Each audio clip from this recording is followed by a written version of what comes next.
Escribo esto bajo una gran tensión mental, ya que cuando llegue la noche habré muerto, sin dinero y agotada mi provisión de droga, que es lo único que me hace la vida soportable. No puedo seguir aguantando más esta tortura. Me lanzaré desde esta ventana de la buhardilla a la sórdida calle de abajo. Pese a mi esclavitud a la morfina, no me considero un débil ni un degenerado. Cuando hayan leído estas páginas a toda prisa garabateadas, quizá se hagan idea, aunque no del todo, de por qué tengo que buscar el olvido o la muerte. Fue en una de las regiones más abiertas y menos frecuentadas del anchuroso Pacífico, donde el bote en que iba yo de sobrecargo cayó apresado por un corsario alemán. La Gran Guerra estaba entonces en sus inicios, y las fuerzas oceánicas de los teutones aún no se habían hundido en su degradación posterior. Así que nuestro buque fue capturado legalmente, y nuestra tripulación tratada con toda equidad y consideración debidos a unos prisioneros navales. En efecto, tan liberal era la disciplina de nuestros captores que 5 días más tarde conseguí escaparme en un pequeño bote, con aguas y víveres para bastante tiempo. Cuando finalmente me encontré libre y a la deriva, tenía muy poca idea de cuál era mi situación. Navegante poco experimentado, solo sabía calcular de manera muy somera, por el sol y las estrellas, que estaba algo al sur del Ecuador. No sabía en absoluto en qué longitud y no se divisaba isla ni litoral alguno. El tiempo se mantenía bueno y durante incontables días navegué sin rumbo, bajo un sol de justicia, con la esperanza de que pasara algún barco o de que me arrojaran las olas a alguna tierra habitable. Pero no aparecían ni barcos ni tierra, y empecé a desesperar en mi soledad, en medio de aquella ondulante e indiferente inmensidad azul. El cambio sucedió mientras dormía. Nunca llegaré a conocer los pormenores, porque mi sueño, aunque poblado de pesadillas, fue ininterrumpido. Cuando desperté, descubrí que me encontraba medio succionado en una especie de lodazal, viscoso y negruzco, que se extendía a mi alrededor, con monótonas ondulaciones hasta donde alcanzaba la vista, en el cual se había internado mi bote cierto trecho. Aunque cabe suponer que mi primera reacción fuera de asombro ante una transformación de paisaje tan prodigiosa e inesperada, en realidad me sentí más horrorizado que perplejo, pues había en la atmósfera y en la superficie putrefacta una calidad siniestra que me heló el corazón. La zona estaba corrompida de peces podridos y otros animales menos definidos, que se veían emerger en el lodo de la inacabable llanura. Quizás no deba esperar transmitir con meras palabras la indecible repugnancia que puede reinar en el absoluto silencio y la árida inmensidad. Nada alcanzaba a oírse, nada había a la vista, salvo una vasta extensión de légamo negruzco, si bien la absoluta calma y la uniformidad del paisaje me producían un terror repugnante. El sol caía de plomo en un cielo que se me antojaba casi negro por la inhumana ausencia de nubes. Era como si reflejase la tenebrosa marisma que tenía bajo mis pies. Al meterme en el bote encallado, me di cuenta de que sólo una posibilidad podía explicar mi situación. Merced a una conmoción volcánica, el fondo oceánico había emergido a la superficie, sacando a la luz regiones que durante millones de años habían estado ocultas bajo insondables profundidades de agua. Tan grande era la extensión de esta nueva tierra emergida debajo de mí, que no lograba percibir el más leve rumor de oleaje, por mucho que aguzaba el oído. Tampoco había aves marinas que se dieran un festín con aquellos peces muertos. Durante varias horas estuve pensando y cavilando sentado en el bote. A medida que el día avanzaba, el suelo iba perdiendo pegajosidad, por lo que en poco tiempo estaría bastante seco para poderlo explorar con facilidad. Dormí poco esa noche y al día siguiente me preparé una provisión de agua y comida al fin de emprender la marcha en busca del desaparecido mar y de un posible salvamento. A la mañana del tercer día comprobé que el suelo estaba bastante seco para caminar por él fácilmente. El hedor a pescado era insoportable, pero me tenían preocupado cosas más graves para que me molestase ese desagradable inconveniente y me puse en marcha hacia una meta desconocida. Durante todo el día caminé constantemente en dirección oeste, guiado por una lejana colina que sobresalía por encima de las demás elevaciones del ondulado desierto. Acampé esa noche y al día siguiente proseguí la marcha hacia la colina, aunque parecía escasamente más cerca que la primera vez que la descubrí.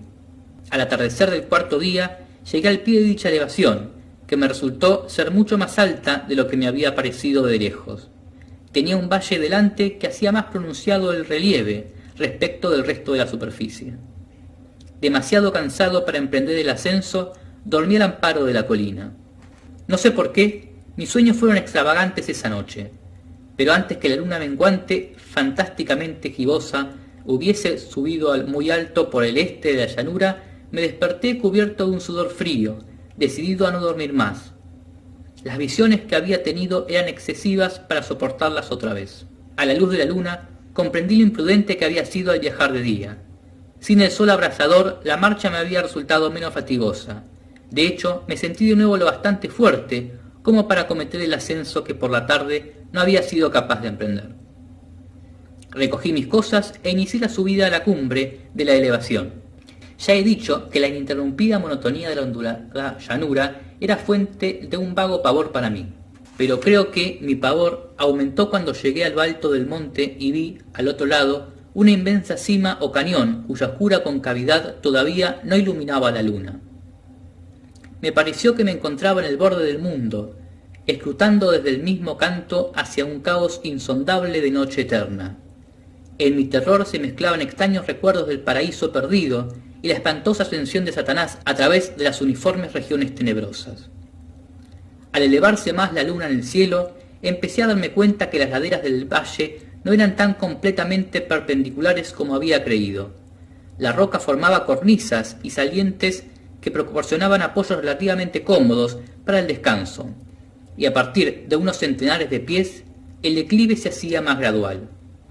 Movido por un impulso que no me es posible analizar con exactitud, bajé trabajosamente por las rocas hasta el declive más suave, sin dejar de mirar hacia las profundidades estigias donde aún no había llegado todavía la luz. De repente me llamó la atención un objeto singular que había en la ladera opuesta, el cual se erguía abrupto como a un centenar de yardas de donde estaba yo, objeto que brilló con un resplandor blanquecino al recibir de pronto los primeros rayos de la luna ascendente.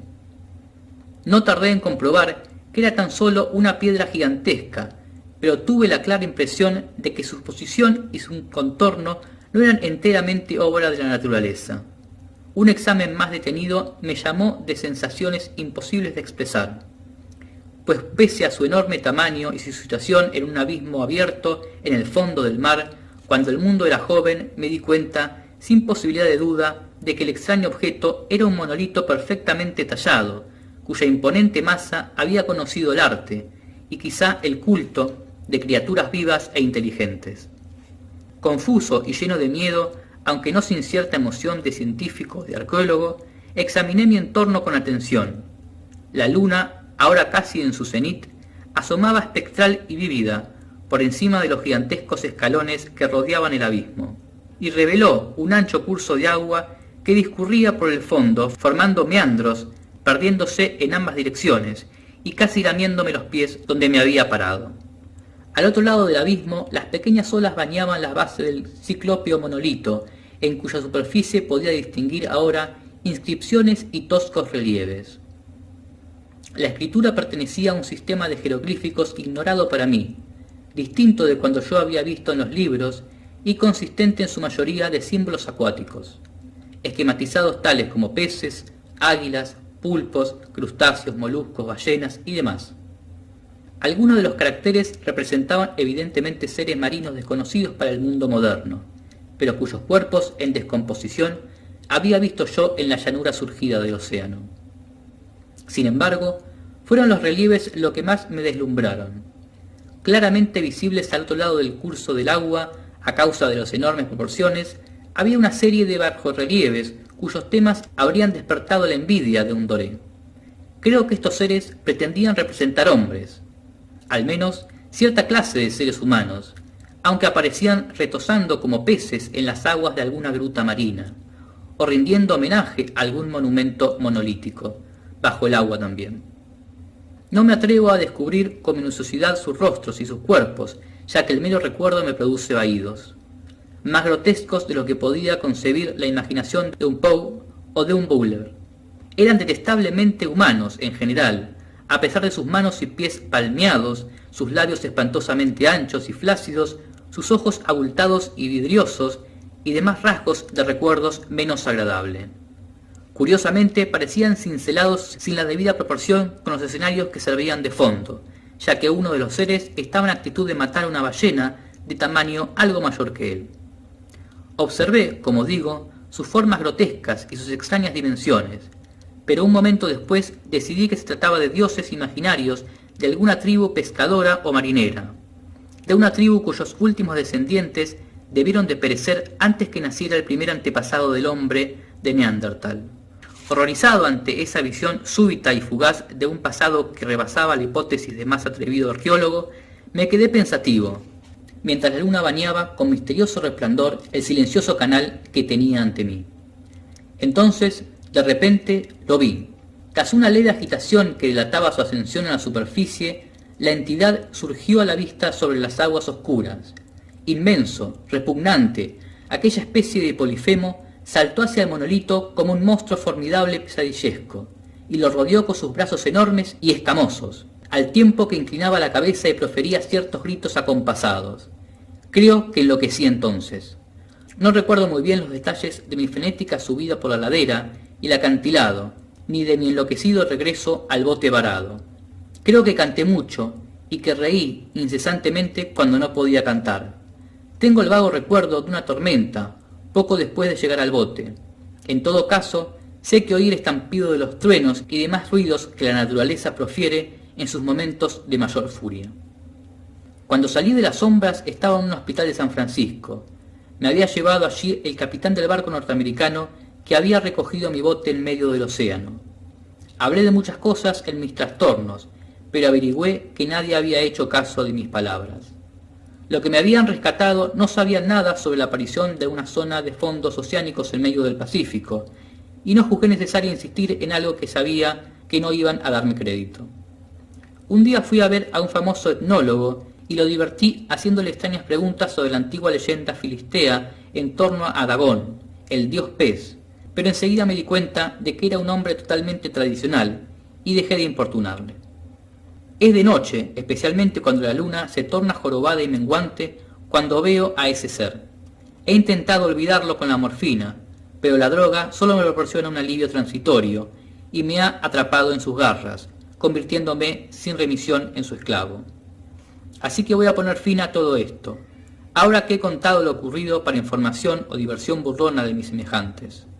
Muchas veces me pregunto si no será una fantasmagoría, un producto de la fiebre que sufrí en el bote a causa de la insolación cuando escapé del barco de guerra germano. Me lo pregunto muchas veces, pero siempre se me aparece en respuesta una visión espantosamente vívida. No puedo pensar en las profundidades del mar sin estremecerme ante las monstruosas entidades que quizá en este momento se arrastran y se agitan en el lecho fangoso, adorando a sus antiguos ídolos de piedra y esculpiendo sus propias imágenes detestables en obeliscos submarinos de granito mojado.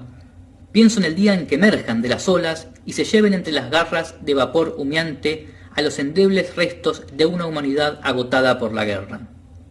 En el día en que se hunda la tierra y emerja el tenebroso fondo del océano en medio del universal pandemonio. Se acerca el fin, percibo ruido en la puerta, como si forcejeara en ella un cuerpo gigantesco y resbaladizo. No me encontrará. Dios mío, esa mano, la ventana, la ventana.